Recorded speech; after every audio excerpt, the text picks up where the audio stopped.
তে এই তে কী রে, কাজ করতে করতে তো বয়স পার করছিস, শীতকাল তো চলে এলো, পিকনিক করবি না? কি পিকনিক? তার জন্য ছুটি লাগবে, অফিসে প্রচুর কাজে, ছুটি নেওয়া যাবে না। বইন এমন করিস না, তোর একটা মাত্র বোন আমি, তাও আমার কথা রাখবি না? ঠিক আছে ঠিক আছে, আর ইমোশনাল কথা বলতে হবে না, দেখছি কি করা যায়। না না, দেখলে হবে না, ছুটি তো নিতেই হবে। এবার যা তো অফিসে তাড়াতাড়ি ছুটিটা নিয়ে আয়। অফিসে আসার পর তে, এই মেয়ে যে কি করে, যাই হোক দেখি ম্যাম ছুটি দেয় কি না।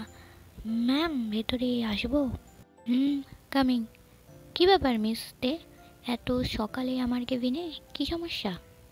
না মানে একটু দরকার ছিল, আমার 2 দিনের ছুটি লাগবে, শীতকালে পিকনিক করবে বলে বোনটা খুব বায়না করছে। কি পিকনিক? আগে বলবি তো। এই কোথায় যাচ্ছিস? আচ্ছা কি কি খাবার রাখছিস? কি রে বল কিছু, চুপ করে আছিস কেন? তুই কোন দিন আমাকে হার্ট অ্যাটাক দিবি?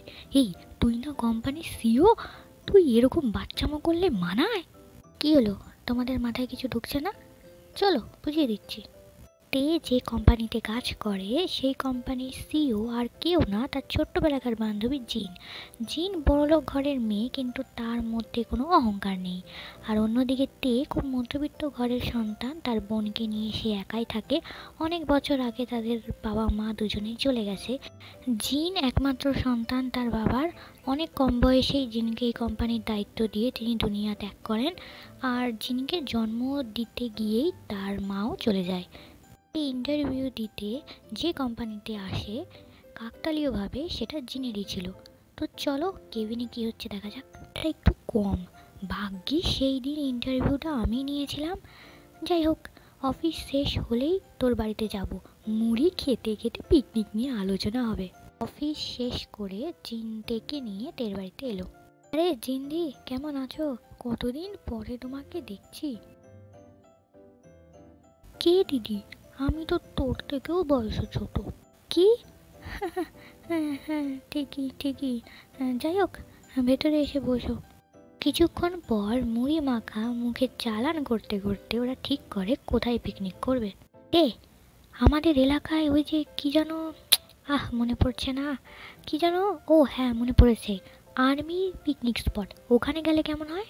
হ্যাঁ, ওখানে অনেক ভালো ভালো ঘোরার জায়গা আছে শুনেছিলাম, ওখানেই যাব। তুই তো আর কিছুই বলতে পারে না। ঠিক হয়, আর্মি পিকনিক স্পটেই ওরা যাচ্ছে। অন্যদিকে ছেলেদের পরিচয় এবং ছেলেরা এখন কি করছে চলো জেনে আসি। এই সুগার বাচ্চা, শীত চলে এলো, পিকনিক করবি না? প্রথমত আমি সুগা, আমার এখনো বিয়ে হয়নি, বাচ্চাটা কোথায় পেলি? আর দ্বিতীয়ত ছুটি পাবো না রে। এই তুই এত নিরামিষ কেন? দূর আবার ঘুমিয়ে পড়ে, এই ওঠ। জেকে সুগাকে টেনে তুলে বসের কেবিনে নিয়ে যায়। বস, আসবো? অনুমতি পেয়ে দুজনেই ভেতরে আসে। কি ব্যাপার, আজ আবার কি হলো? ছুটি লাগবে, পিকনিক করব। তোরা কাজ করতে আসিস নাকি মজা করতে আসিস? শুধু ছুটি ছুটি, কি ভূত যে আমার মাথায় চেপেছিল যে আমি তোদের জব দিয়েছিলাম। তুই কি বললি? আমরা কাজ করি না? এতগুলো বছর তোর পাশে থেকে তোর কোম্পানিকে বড় করলাম, ছি ছি ছি। জেকে দেখ, বন্ধু আর বন্ধু রইল না রে ভাই। ঠিক বলেছিস, 2 দিন যে বস ছুটি দেয় না, পিকনিক করতে যে বস আটকায়, সেই বসের অফিসে আমরা থাকবো না। এই বলে দুজনে নাটকীয় কান্না শুরু করে দেয়। তখন আরে, অনেক হয়েছে, আর পারছি না, থাম এবার তোরা থাম। ঠিক আছে, ছুটি দিলাম, তা কোথায় যাওয়া হবে? ওই যে পিকনিক স্পটটার নামটা যেন কি, আর্মি পিকনিক স্পট। সবাই এতে রাজি হয়। কথা শেষ করে যে যার কাজে ব্যস্ত হয়ে যায়। তো চলো ছোট করে এদের পরিচয়টা দিয়ে দিই।